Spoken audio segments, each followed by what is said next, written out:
Howdy and welcome to the Legal Hour with Bailey and Gallion. I'm your host, Keith Spencer. Today we're coming to you from the Legal Cafe on Main Street in downtown Fort Worth. And you can come by and have a cup of coffee and chat with a lawyer. Today I'm joined by Katherine Hawkins. Katie does immigration law for Bailey and Gallion. And it's a bit of a hot topic these days. Yeah. I mean, I turn on the news and 3/4 of the newscast is about what's going on in immigration today. And there's an awful lot happening, and it seems to be changing on a daily basis. Hourly even. Okay. So, Katie, what office are you out of? I work primarily out of the Summit office in Fort Worth, and then I also am 2 days a week in Mansfield on Debbie Lane. Okay. So let's talk about, for starters, let's talk about DACA, because that area of the law is a mess right now. Yeah, it sure is. What's going on? So there's a lot of litigation surrounding DACA right now. Primarily the litigation has to do with whether initial DACA applications, meaning you didn't apply when it was first available, should be adjudicated again. They haven't been since 2021. And then the other half has a lot to do with our Texas residents, where they're possibly, or the Texas Attorney General is alleging that their work authorization is harming the state. How much of that do you think has to do with all the coverage we're getting about big rigs and tractor trailer accidents? Is that really what's driving it? I think that it could be. A lot of CDL licenses have been revoked if you have, or they won't be renewed if you have DACA as your only source of work authorization. So I do think that that is probably a driving factor of some of it. But also, this litigation has been ongoing for a while, and it just feels a lot like anti-immigrant sentiment, since they don't have lawful status. Even by getting DACA, it's not lawful status, it's just authorization to work.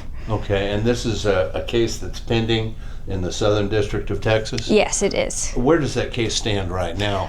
So we're definitely running the ropes through appeals right now. The judge issued a briefing schedule, and the Department of Justice has asked for an extension based on the long pending government shutdown that just released. So I don't think that they've submitted the brief that was due at the end of October. So everything's kind of in limbo right now. So when we're talking about the court wants the parties to submit briefs, that is all of their legal arguments and precedent and Yes. why they think they're entitled to the relief they're seeking? Right. And do you think that delay is gonna go on for a while? They had been kind of on a fast track, and the government did modify the relief that they were seeking earlier, I think, to make it go faster, to limit the limitations on a workability to Texas only, and to, they've restricted a lot of what they were asking for. And so I'm afraid for our Texas residents that once things get going, they'll end up going again pretty quickly. Just based on the Fifth Circuit's remand initially back to the Southern District of Texas. What does that mean for DACA folks right now in terms of whether they can work or where they can work? Yeah, so DACA, nothing has changed, right? There's propositions of change, but nothing has changed. So if your DACA is set to expire, in the near future, I'd say in the next 5 months, you should go ahead and renew, because they're still renewing applications at this time and issuing those work authorization forms. And from what I understand, if this is approved, the government's request is approved and work authorization is stripped from DACA recipients, it would just be the renewals and not what you currently have. So the further away your expiration date is, the better for you in the event that it's stripped in the future. So renew if you can, and we can help with that. Okay, so let's talk about these renewals for a second. Is everyone having to renew, and how is that process proceeding especially since we've had the government shutdown. So, does that change the deadlines? And so the deadlines for renewal are, you have a window that opens about 5 months before the expiration date of your DACA card, and you can submit your renewal within that time frame all the way up to your 1 year anniversary of its expiration. Once you hit that 365th day, you're no longer able to submit a renewal. So that's a window for filing, but the sooner you can file, the better. Because DACA expires every 2 years. And what people might not know is that DACA is just the ability for people who were brought to the United States as minors by their children without authorization or on a visa and overstayed their visa, and so they don't have lawful immigration status. It's basically not punishing them for their parents' sins, so that they can live and work in the only place that they've known as home. But they do have to pay for their renewals every 2 years. They have to submit to some really specific guidelines as far as not committing criminal offenses, and so that every 2 years USCIS kind of checks in on them. So now the government they'll still accept those renewal applications where they can check in on their background check, they can check in to make sure that they're complying with everything they need to comply with, and reissue that work authorization. Okay. Has the shutdown slowed any of those processes, or have they told any deadlines for folks? No, not in particular, because USCIS is primarily funded by filing fees, and so they didn't experience a lot of delay or backlog in the government shutdown, especially for applications that don't require interview or don't require like Department of Justice oversight. Okay. We're seeing an enhanced presence of ICE personnel almost everywhere these days. And I'm getting the feeling that for some folks, the prospect of ICE personnel being present is alarming to them, or at least concerning. Are we seeing much in the way of an ICE presence when people are coming in for their appointments to renew and to take care of other issues with immigration authorities? So the ICE presence has ramped up at federal offices. Unfortunately, it's something that we're seeing more and more of. So there are two primary places where an immigrant might go, well, three, where an immigrant might go as part of their routine getting their immigration status adjusted. The first would be to the USCIS Dallas field office, which is in Irving, and that would be an affirmative application. Maybe they're applying for a green card, or they're applying for their citizenship. The other place would be immigration court. It's a defensive application for a lot of different ones, but essentially to cancel your deportation proceedings. And the third is the ICE check-in. So if you've been issued an order of removal, or if you've been paroled into the United States so that you can file for asylum, you might have a yearly or quarterly ICE check-in. And that is already at an ICE office, so ICE is going to be there, but we are seeing detentions more and more frequently. Detentions of anyone who is coming without minor children, and are being detained a lot unless you can show reasons not to. So I do recommend bringing, if you have medical records or anything that would show that detention would cause extreme hardship, to bring those to any ICE check-ins, and also to have somebody available go with you so that they can contact an immigration attorney if they need to be able to find you at an ICE detention facility. And then for USCIS, if you're going and you only have a pending petition, which is a petition is just the foundation for an application for lawful status. It's not the application for the green card itself. It's just like a standalone I-130. I recommend that the beneficiary doesn't come. So that means the intending immigrant or the person who wants to apply for lawful status in the future, I don't think they should come to those interviews, because we are seeing ICE detentions at those interviews at the USCIS office as well.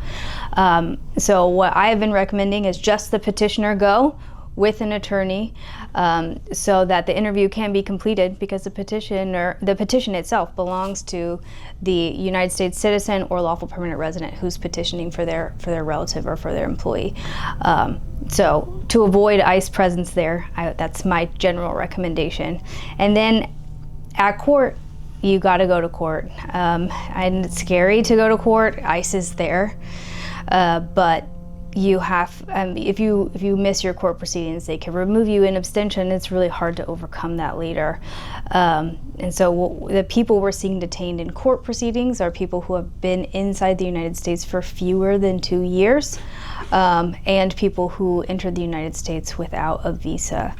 It doesn't mean the case is over, but detention is scary, and it's really hard to communicate with people once they've been detained by ICE, so I understand the desire to avoid it. You mentioned a second ago folks who've already received an order of removal or deportation. Sure. Are there a lot of those folks? So it's not uncommon. My best example would be, we have a large immigration population of Vietnamese refugees from the war in Vietnam.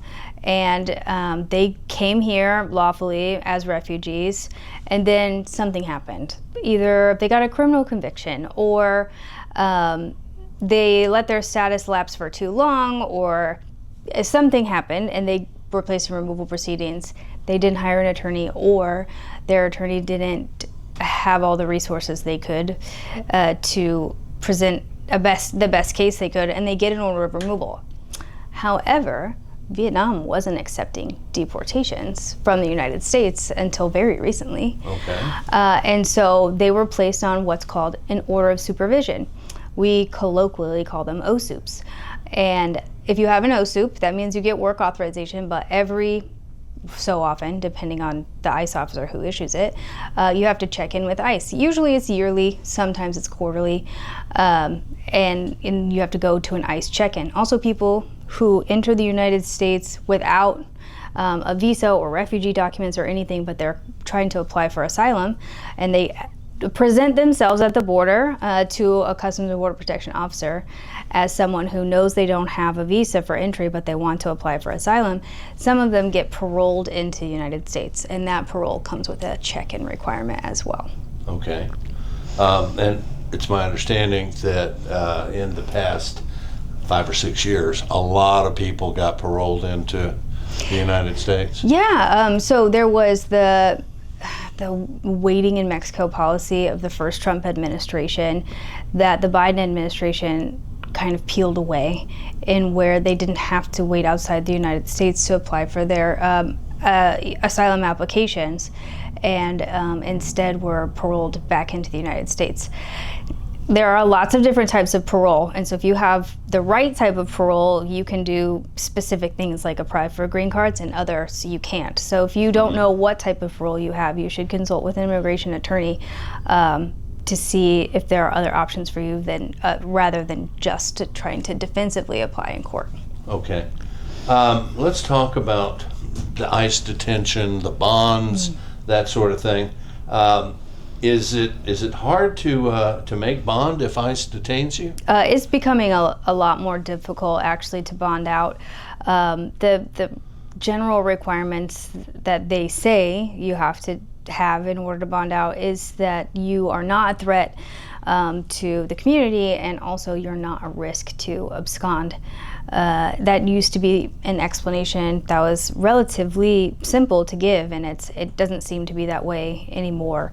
It seems to be more of their policy to not release detainees almost at all. Okay. If someone is in ICE detention, what kind of challenges does that present to you as an attorney, or to the individual's family? So communication is a big issue. It's really hard to talk to someone who's detained. It's not like if you go to a county jail and you are able to make an appointment and go with relative ease. I once wasn't even able to get a phone call with a client for more than 2 weeks because they have limited resources. They're vastly overcrowded, and I can only call by appointment. I'm not allowed to just call. Okay. The bonding for ICE detainees, is that different than we see in the criminal courthouse? Yeah, so criminal courthouse, if a bond is set, you usually only have to pay a percentage, 10% if I'm not mistaken, in order to get the person released. But at ICE, you have to pay dollar for dollar. We ask for de minimis bond, but de minimis bond is usually $6,000. And so you have to come up with $6,000, $12,000, depending on what the judge or the ICE officer sets. Who sets the bond? So it depends. The ICE officers, they have jurisdiction to set the bond. There are bond officers that don't have to go through a judge. Specifically, people who entered without any type of visa, they don't even. An immigration judge does not have jurisdiction over their bond at all. Okay. So only an ICE officer can set that bond, which makes it very difficult to appeal, and it makes it a lot harder to get somebody bonded out if they enter the United States without a visa. Okay. Now, one thing we see in the news a lot is ICE will come in and sweep a facility and detain a bunch of people. And it always seems like there's that one person who was wrongfully detained. Sure.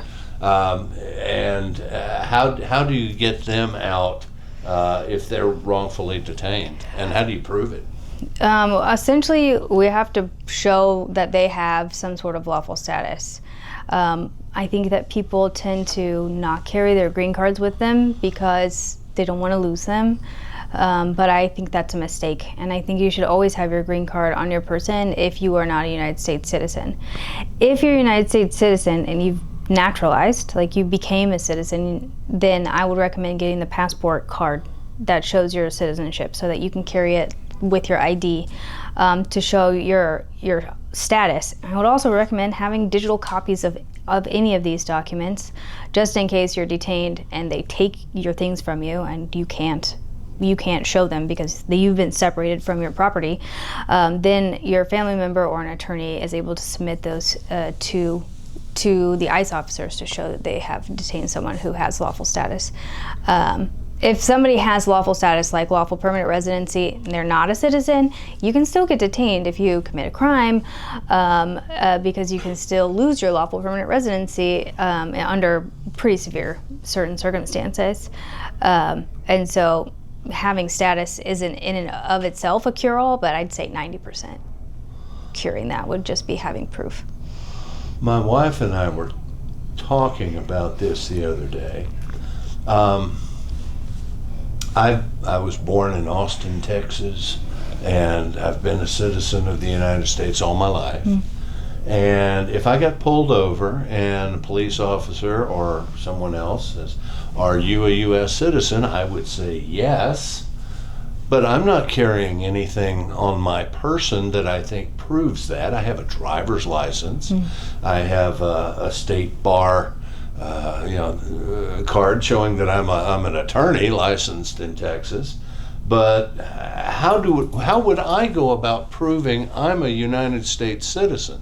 That's a problem we're seeing, where people who are born in the United States are commonly being detained.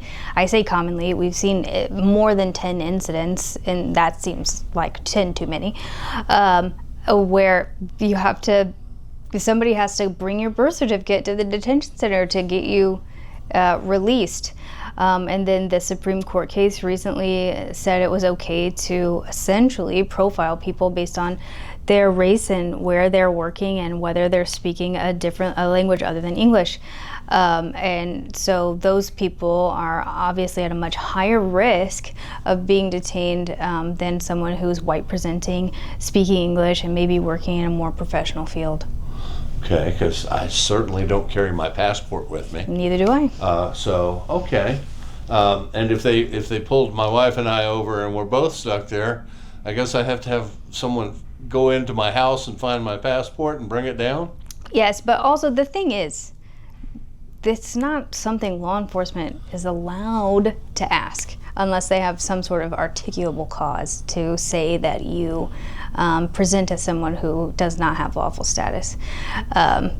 And so I've encouraged a lot of people, like if your status is requested, to not give it unless they want to keep the peace with the officer. But it's not something that they're supposed to ask, and it could be a violation of your civil rights. Well, I'm fixing to ask you what people need to do to be prepared in case something happened. And so the reason for my question is, would that apply to folks like you and me and my wife, that we should also have a file ready? A file? No, I wouldn't. I think this is really for people who are undocumented, for the files that I would recommend. And people who have lawful status, it should be less of a concern. Keep digital copies of stuff so you can email, it, in a safe digital place. I have digital copies of my passport, birth certificate, and my son's and my husband's, just in case, I need to be somewhere. I did it also at CBP, just so we can travel a little bit more easily. And the more cards you have, the easier it is to verify your status. Global entry, for example, the MVP or MPC on the border control app. The more of your privacy rights you give away, the safer you are to be found a U.S. citizen, I suppose. Okay.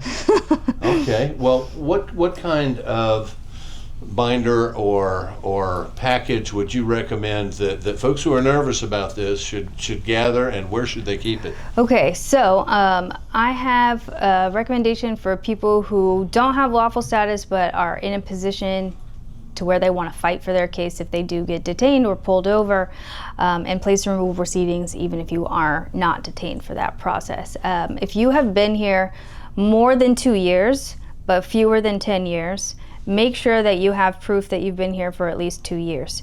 That's physical presence proof. So if you have a lease, if you have bank statements, if you have pictures in places that are like Fort Worth Zoo, or something that shows you that you're very clearly inside the United States. If you have birth certificates of children who were born in the United States, those are all very good pieces of proof that you were here. It bills, anything that you can think of that has a date and your name on it, for the last 2 years. That keeps you out of expedited removal proceedings. Expedited removal proceedings does not require any type of actual conversation with the judge or due process at all. They can place you on a bus outside of the United States if you can't prove that you've been here more than 2 years. But if you can prove that you've been here more than 2 years, then you get the right to fight your case in court. If you have been here for 10 years or more, you should gather 10 years of physical presence documents, because that is a certain type of relief, is called cancellation of removal, that requires 10 years physical presence inside the United States in order to qualify at all. So if you already have that ready, you have the ability to show the federal officer that you have relief in court, which might keep you out of detention, and you have your application basically already started for the judge.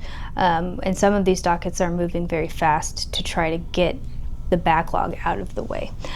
So if you have either of these in an accordion folder or a binder, I would keep them. I would have 2 copies, one in your car and one in your house, that somebody else has access to, that they can present to an attorney or to an ICE officer in the event of your detention. Okay. How can folks get in touch with you? So if you come by the Summit office or the Mansfield office on Mondays and Tuesdays, I'll be there, and or give us a call at our call center. We'll put the number in the notes. All right. Katie Hawkins, immigration attorney with Bailey and Gallion, thank you for being here, and thank you for all the information. And we will see you guys soon. Thank you.